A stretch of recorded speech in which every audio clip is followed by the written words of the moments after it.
Hello, my name is Amy Majors, and I will be doing my graphic organizer over Smartboard Technology. The background of this first slide I thought was pretty good to establish where we came from in the past, the use of the chalkboard, of course, and of course Albert Einstein, which is an undying contribution to physics. All of his works were carried on to the future, and at the same time, so has the chalkboard, but it's now the smartboard, which is a more efficient way to teach multiple intelligences, etc., as we'll discuss within this slide.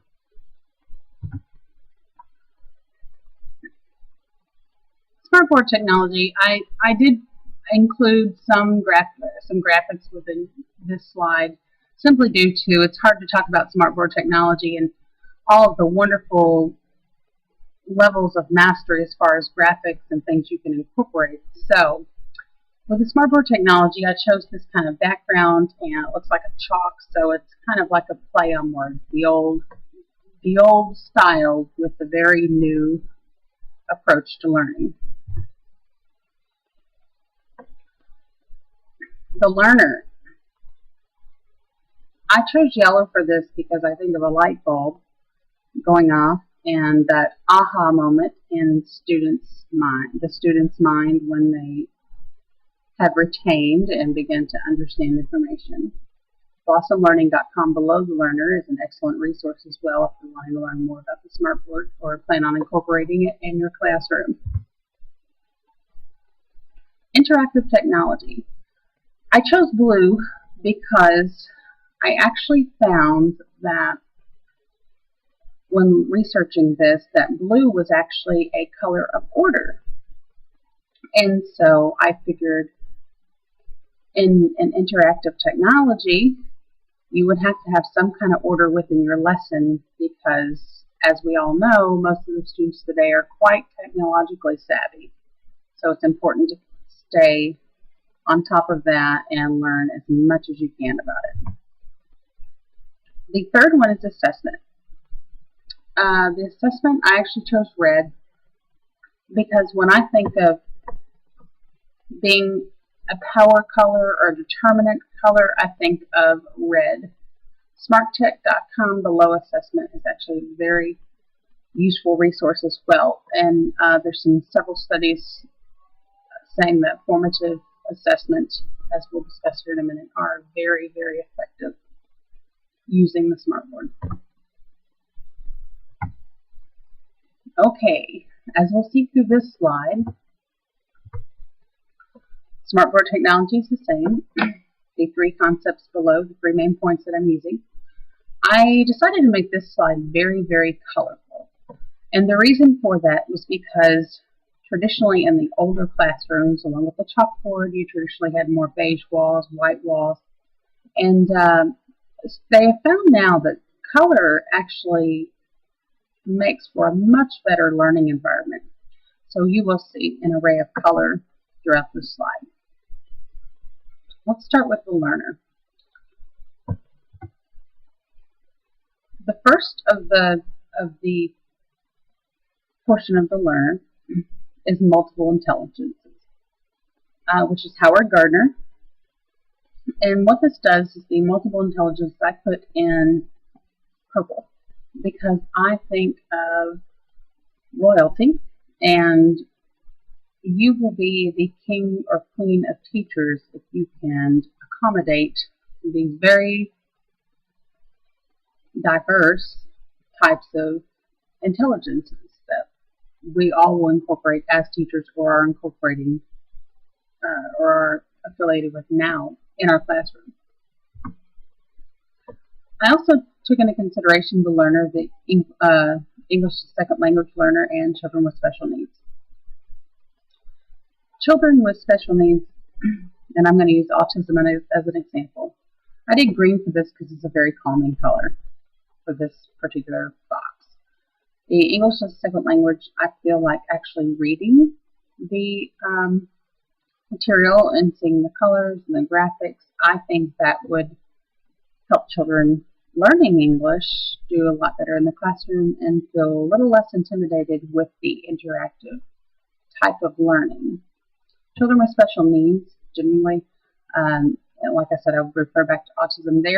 Most of the time, they're going to be very technologically savvy and are going to remember and retain things that they see on a computerized image. So I think this will be very helpful for them. When you do have a child with autism, be very careful not to have too many animated type of objects, as it may cause a sensory overload to them. So that's important to remember. Interactive technology. Interactive technology is important for me to address that the Smartboard allows students to actively learn. And when you are teaching in your classrooms, the more they can interact, the better. You know, most of us, especially those of us over 30, have been around lectures that were very dull, very boring, you know, to some degree. So it's important with all of this technology that we are staying with it and engaging students in it. And along with them also being able to actively learn, the Smartboard, it's almost unlimited what you can do. And iPut utilizes an array of sources. And by the way, there is no particular color scheme with these sub-points simply because I just wanted to make it colorful. If I was showing this graphic organizer to children, I would want them to be attracted to it for the color, as I hope all of you are enjoying the colors as well. Utilizing an array of sources, though, with the Smartboard technology, it is very interactive. You can use the internet, you can incorporate movies, videos, you know, any source of education. And furthermore, if you are using it, there's many graphic organizers for lesson plans out there available that people are creating and putting on the internet. So I think those are very useful, especially when in education, you know, you are collectively coming together to educate. I think it's good, even if you have one and you'd like to publish it, I think it'd be a good resource. Assessment. I did formative and summative. Formative to me, when you are, Smartboard technology is very good for formative assessments because after your lecture and after the interaction, you know, you can have a quiz on Smartboard, or, you know, some places have the clickers. You can switch from that.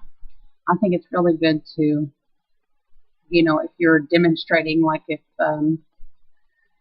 our instructor were to have the Smartboard and us be in a classroom and demonstrate how to do this graphic organizer and then ask us to go do it, then he could form a formative assessment based upon what we just learned.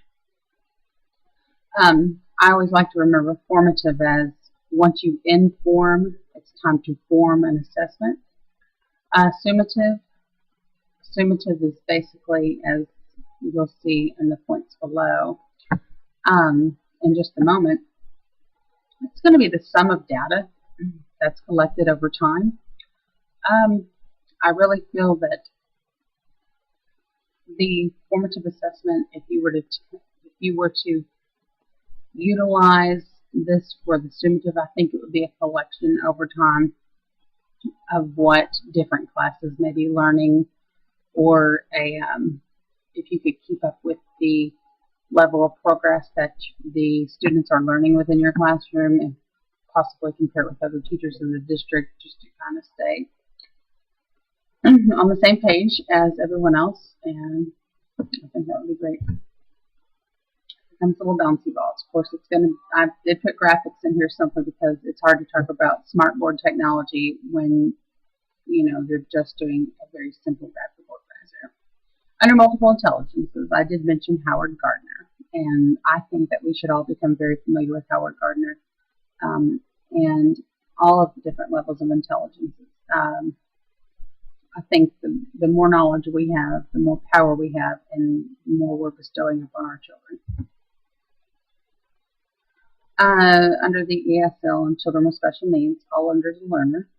I believe this builds confidence. I believe that when the children are engaged, that, all of a sudden, if I get the wrong answer or something like this of this nature comes about, it won't be as bad. Interactive technology under the allow students to actively learn. Students are actually engaged in the lesson, and it's not so much just hearing the teacher teach, it's now actively learning with an active teacher. And I think they learn better, and I think you'll see an improvement in behavior when they're actually engaged in the lesson. And of course, I said it utilizes an array of sources, medias, movies, animation, and more. And even the people that do the Smartboard training will tell you that they will teach you the very basics. So keep researching. There's so many things out there that could be done to wamboozle, I guess, for lack of better words, their students.